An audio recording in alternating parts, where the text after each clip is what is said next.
Todos se rieron cuando compré un terreno en medio de la nada. 10 años después, construyeron una ciudad alrededor. Hace 10 años tomé una decisión que hizo que prácticamente todos a mi alrededor pensaran que me había vuelto loca. Mi nombre es Valeria, punto. Y en aquel entonces tenía 30 años, un empleo de oficina normal y una cuenta de ahorros que me había costado años construir. No era rica, no provenía de una familia adinerada, y mucho menos tenía experiencia en bienes raíces. Sin embargo, siempre había tenido una costumbre que me diferenciaba de la mayoría de las personas. Observaba. Mientras otros gastaban su tiempo criticando, yo intentaba entender hacia dónde se movía el mundo. Por eso, cuando escuché hablar de un enorme proyecto de infraestructura que podría desarrollarse en las afueras de la ciudad, presté atención. La mayoría no lo hizo. Parecía algo lejano, aburrido, irrelevante, pero a mí me despertó curiosidad. Comencé a investigar, leía documentos públicos, planes urbanos, proyectos carreteros, informes de crecimiento poblacional, y cuanto más investigaba, más convencida estaba de algo. Aquella zona olvidada algún día sería importante. Finalmente encontré un terreno enorme. El problema era que estaba literalmente en medio de la nada. No había supermercados, no había escuelas, no había hospitales, ni siquiera había transporte público cercano.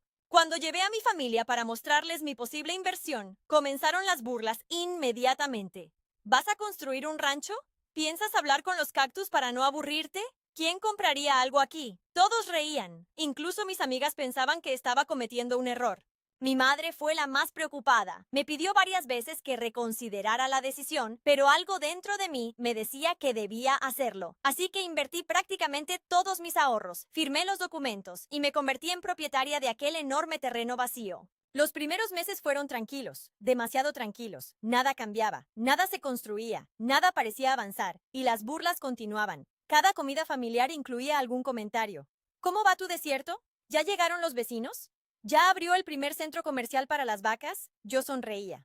Pero por dentro comenzaban las dudas, porque había invertido todo lo que tenía y no veía resultados. Pasó un año, después 2, después 3, seguía sin ocurrir nada. Más de una vez estuve a punto de vender. Las ofertas eran bajas, pero al menos recuperaría parte del dinero. Sin embargo, cada vez que revisaba los proyectos urbanos, encontraba nuevas señales, nuevos planes, nuevas inversiones, nuevas carreteras, y decidí a esperar un poco más. 5 años después, ocurrió algo importante. Comenzó la construcción de una autopista cerca de la zona.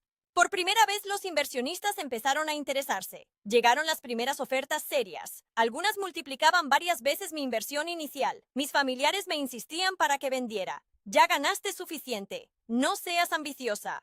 Aprovecha antes de que sea tarde, pero no vendí. Algo me decía que aquello apenas estaba comenzando, y tenía razón. Durante los siguientes años, la transformación fue impresionante. Primero llegaron los desarrolladores inmobiliarios, después los centros comerciales, luego las escuelas, los hospitales, las empresas, las viviendas, y poco a poco el lugar que todos llamaban el desierto de Valeria comenzó a convertirse en una ciudad.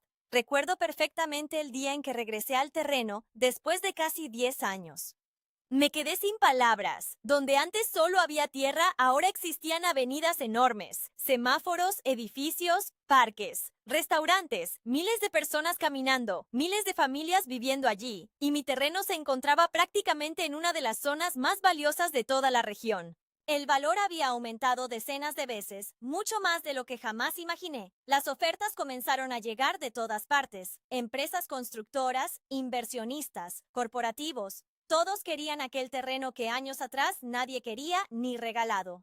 Lo más curioso ocurrió durante una reunión familiar. La misma familia que durante años se había burlado de mí. La misma familia que me llamaba loca. Ahora quería consejos sobre inversiones. Todos preguntaban cómo había sabido que aquello ocurriría. Y la verdad es que no tenía una respuesta mágica. No podía predecir el futuro. No tenía información secreta. Simplemente tuve paciencia. Observé oportunidades que otros ignoraron. Y soporté años de críticas sin rendirme. Porque muchas veces, el éxito no consiste en ser la persona más inteligente de la habitación. Consiste en creer en una decisión incluso cuando nadie más cree en ella. Hoy sigo conservando parte de aquel terreno, no porque necesite el dinero, sino porque me recuerda algo importante. Las personas suelen reírse de los sueños que no entienden. Y muchas veces las mejores oportunidades parecen malas ideas al principio. Todos se rieron cuando compré un terreno en medio de la nada. 10 años después, construyeron una ciudad alrededor. Y aquella decisión que parecía una locura, terminó convirtiéndose en la mejor inversión de toda mi vida.